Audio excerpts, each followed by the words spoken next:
Today on the Daily Dose, medieval warfare. During the Middle Ages, conquering nobility and those who pillaged in the name of fortune, such as the Vikings, Arabs, Mongols, Tartars and Huns, led to the development of castles and defensive walls, which evolved over time due to the advent of siege engines such as battering rams, siege towers, catapults, trebuchets, and later firearms during the 14th century.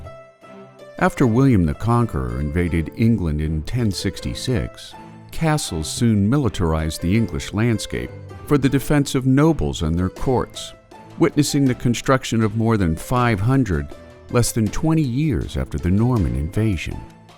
During the period, nearly all major cities constructed defensive walls, which employed cisterns, warehouses, and tunnels to provide water and supplies should a given city come under protracted siege by foreign invaders.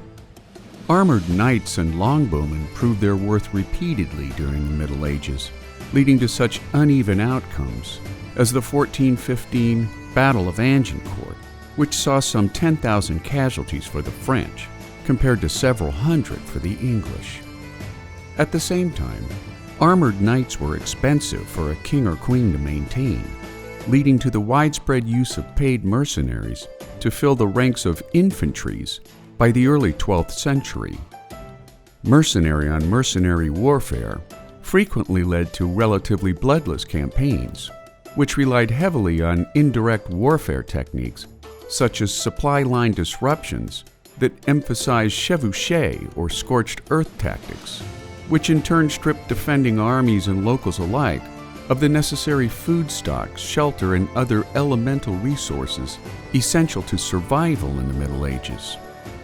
While naval warfare techniques date back more than 3,000 years, after the development of gunpowder-based firearms in the 14th century,